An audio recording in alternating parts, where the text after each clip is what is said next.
ছাত্র উপদেষ্টারা চান এনসিপি আগামী নির্বাচনে সামনে রেখে বিএনপির সঙ্গে জোট করুক। তবে এনসিপির শীর্ষ নেতৃত্ব সহ অধিকাংশ নেতা ও অন্তত 20টি আসন এবং নির্বাচনী মাঠে সাংগঠনিক সহায়তা এবং দলের বিরুদ্ধে প্রার্থী না থাকার নিশ্চয়তা চান।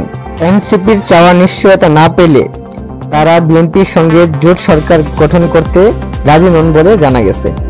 বিকল্প হিসেবে তারা জামাতের সঙ্গে বৃহত্তর নির্বাচনী সমঝোতায় যেতে চান বলে জানা গেছে।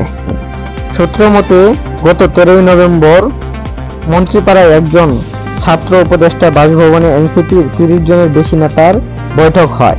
পরের দিন দলীয় কার্যালয়ে অনুষ্ঠিত হয় সাধারণ সভা। বৈঠকগুলোতে অংশ নেওয়া এনসিপি নেতাদের একটি সূত্র জানায়, 2 উপদেষ্টা ছাড়াও এনসিপির শীর্ষ বেশ কয়েকজন নেতা বিএনপির সঙ্গে জোট চান। যারা বিএনপির সঙ্গে জোট করতে চান তাদের অনেকগুলো যুক্তির একটি হলো ক্ষমতার প্রায় দ্বারপ্রান্তে রয়েছে বিএনপি।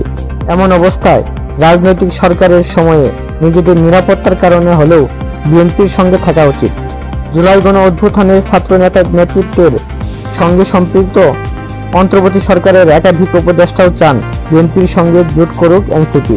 তবে দলের আহ্বায়ক নাহিদ ইসলাম ও সদস্য সচিব আখতার হোসেন এনসিপির চাহিদা পূরণ ছাড়া বিএনপির সঙ্গে জোটে যেতে রাজি নন বলে জানা গেছে। এনসিপির সূত্র জানিয়েছে, দলের 55 সদস্যের রাজনৈতিক কাউন্সিলর 30 থেকে 32 জন সেদিন উপদেষ্টার বাসভবনে বৈঠকে উপস্থিত ছিলেন। বৈঠক সূত্র জানায়, তথ্য উপদেষ্টা মাহফুজ আলম বিএনপির সঙ্গে জোটের পরামর্শ দেন। বিএনপির সঙ্গে জোট গঠনের সবচেয়ে জোরালো অবস্থান নেন উপদেষ্টা আসিফ মাহমুদ সজীব ভুঁইয়া।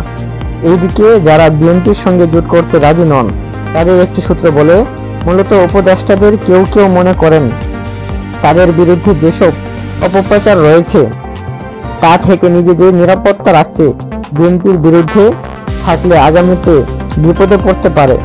বিএনপি ক্ষমতা যাচ্ছে ধরে নিয়ে এইসব উপদেষ্টারা এই দলটির সঙ্গে এনসিপির জোট চান। এদিকে বিএনপির একটি সূত্র মতে, জোট হলে এনসিপিকে সর্বোচ্চ 8টি আসন ছাড় দিতে রাজি হয়েছে দলটি। সেই 8 জন কারা সে বিষয়ে বিএনপির কোনো মন্তব্য না থাকলেও জানা গেছে 2 উপদেষ্টা ও জাতীয়ভাবে পরিচিত মুখ হয়ে ওঠা 6 নেতাকে আসন ছাড়তে রাজি বিএনপি।